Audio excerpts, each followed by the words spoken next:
تمام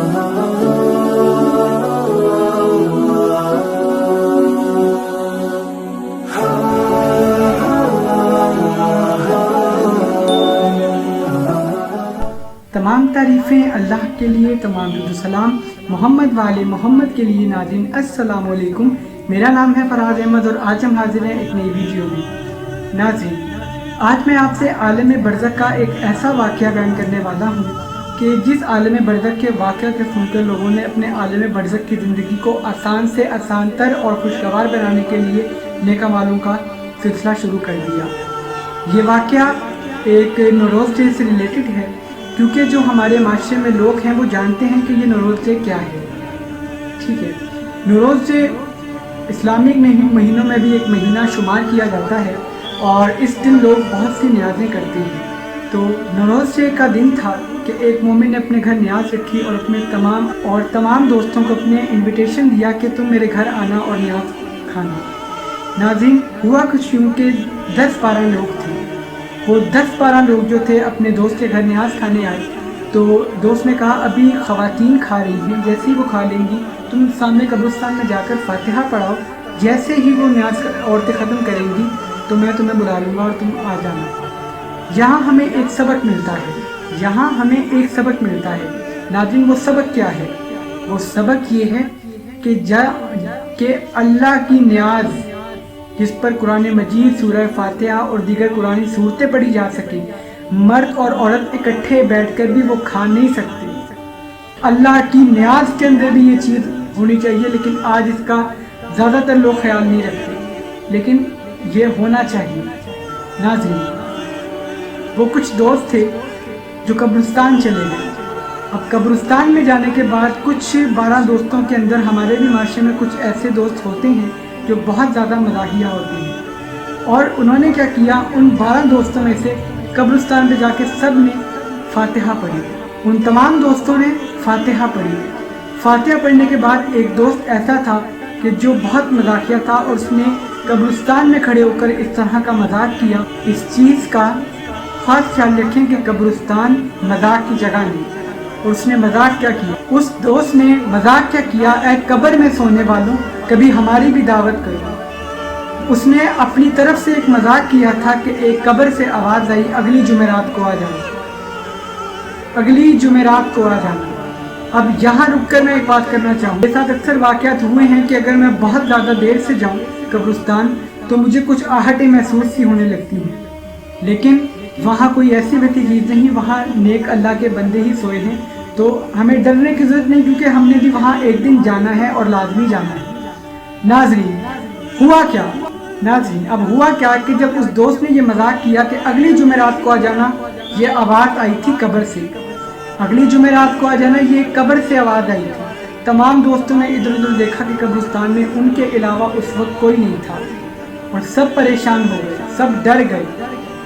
قبرستان سے آواز آ جائے کہ اگلی جمعرات کو آ جانا تو قبر کے اندر مردے لیٹے ہوئے، اور مردہ کبھی جھوٹ نہیں بولتا۔ مردہ اللہ کے زیادہ قریب ہوتا ہے اور مردہ کبھی جھوٹ نہیں بول سکتا۔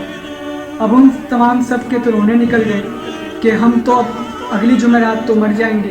اب گھر گئے، گھر میں جا کر رونا شروع ہو گئے۔ اچھا نیاز میں بھی نہیں گئے جو اصل کام کرنے آئے تھے، نیاز میں بھی نہیں گئے، سیدھا گھروں کو گئے اور گھروں میں جا کر رونا شروع کر دیا۔